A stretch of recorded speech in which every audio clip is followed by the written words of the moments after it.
suffer from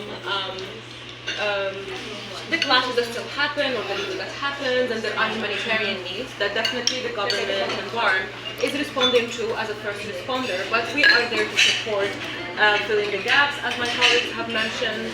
And of course, we are there in case anybody requires any additional information, for example, for a child. They know that we are a reference, they know that we have the legal department, and if they need any specific request, they approach us and we are able to respond to them. And you know, and in general, the support is given with our colleagues for the PRC through all the services that we provide to the community, because the communities are really like our beneficiaries. The affected people are the people with whom we work, and the parties to the conflict are complementary to that effort that we are making. At this point, based on your data, where is BARM now? Are there threats to conflict? If you are to look at it at this point, since many efforts has been in place in relation to maintaining the peace in the BARM. If your organization is to look at the data at this point, where are we now?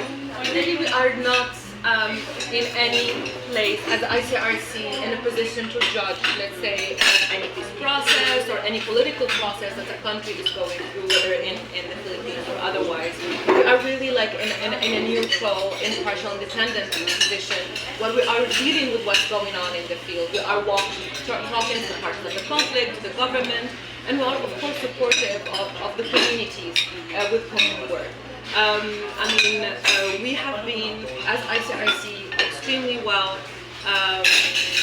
positioned in getting access, for example. The government is opening their doors to us, thereby we can go to the communities, we can talk freely. So this is something for us, it is a very good time. In the development of the general area, we can see and talk to the people and see how many things have to course improve.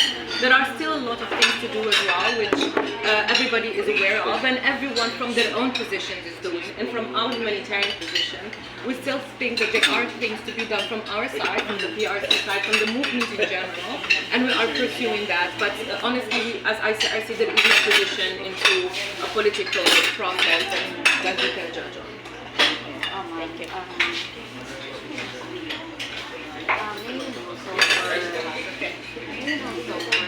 Pwede na kami mag-consultation na part? At the same time, Sorry.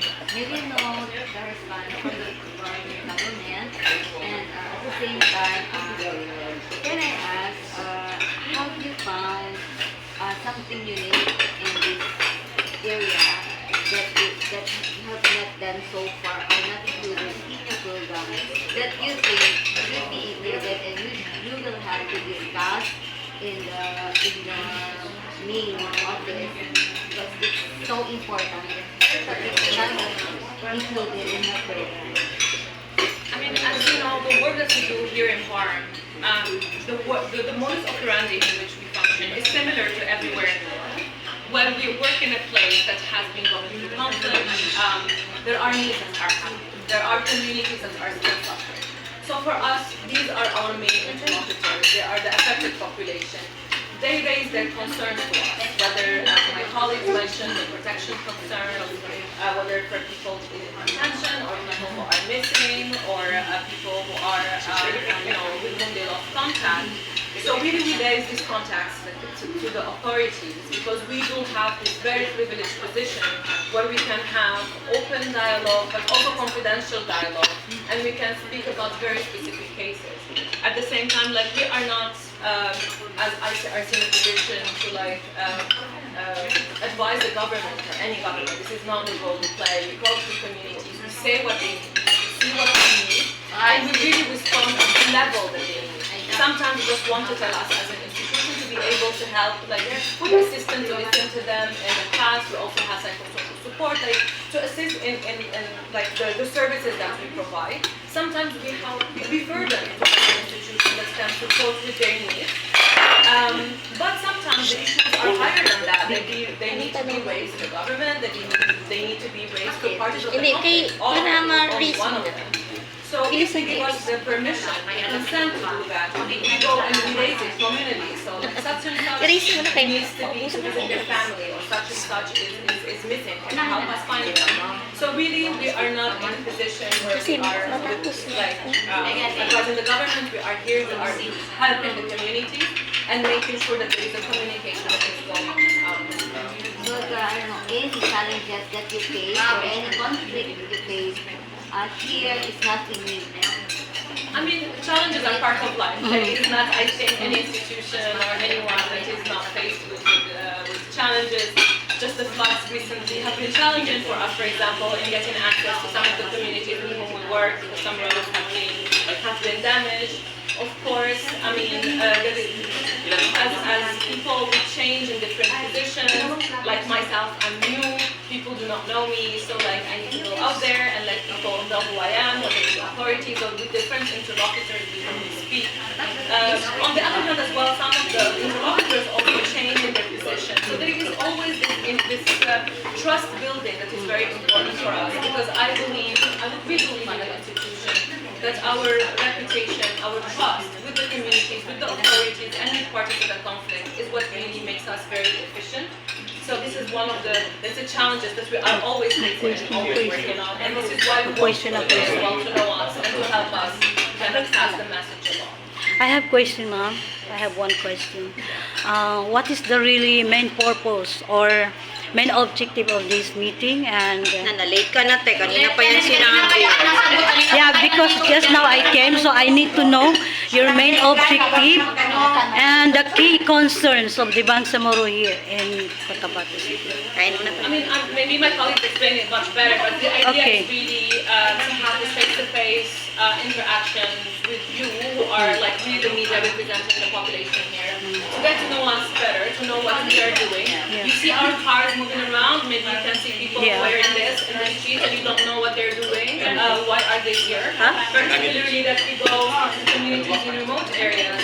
So we want you to know who we are. This is our emblem. Like there was a presentation that maybe my colleagues can also share with you to talk about the main work that are in the core of our mandate.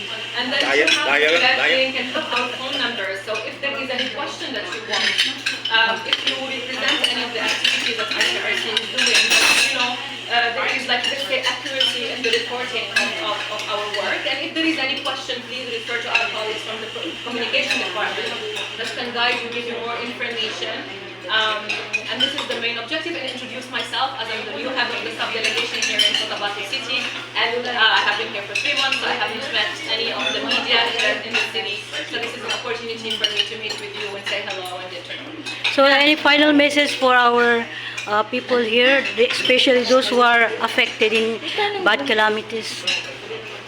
Yes. You're affected by the bad. I mean, as you know, the core of our work is really the population affected by the conflict. But I mean, in this specific region, in the Barm and the Young, the affected communities are doubly affected. There is still some of the conflict that is ongoing, but there are also natural disasters, climate change, calamities that are happening that are doubly affected. I mean, we are here to support with our colleagues from the PRC and also with some of the colleagues from the Federation, ICRC, who are really working on like longer term, as my colleague mentioned. The PRC with the LUs are in the forefront, they are really the first responders. We are there to support, and we have really supported the PRC to be able to do their work, because as you know, PRC, they have volunteers, they have many captains, they really cover the area very well, and they are like, we are brothers and sisters, we really work together. We are helping in anything that they might need, financial support, or technical support, or also our presence sometimes, we do work together. But they are very strong, and they're very knowledgeable, and they are very present in the field, and really ICRC is injecting just like gap filling, so the PRC can play this role. Okay, thank you so much, ma'am. There's another question. Of the ICRC in the Mindanao. So there is and also in Zamboanga, they are covering the island provinces, which are part of FAR. So we are really trying to give all the support and a lot of the funds that ICRC is spending within the Philippines is going to to this area, of course, because it's the most affected area, as I mentioned, whether by conflict or by calamities. But By calamities, Because by... I believe that we deserve the public thing. Kasi we are for transparency, diba? So, it is very important na natuloy for us to know. At least may ideya kami, ganito pala kalaki ang ibinubuhos ng ICRC sa BARM alone. BARM For alone. disaster Wow. relief, no? For disaster and for Oo, everything. kung may mga, kung may natural disaster, may calamity, and most of all, yung conflict, kasi hindi naman talaga natatapos-tapos ang conflict sa atin. So, kumbaga, na sa amin na malaman namin na, ganun kalaki ang ICRC, ganun nakamahal ang bar, para pag-anan na Yeah, and since it's repetitive every year, conflict is repetitive, and your assistance is also repetitive. Walang, we are looking for yung bang, like cost, like say, cost. yeah, every year it's happening, Yeah. and you continue to support. It's hard to quantify namin because some of our support, like for example, training, it's hard to compute like, we trained ganyan, how much will it cost? It's kind of hard.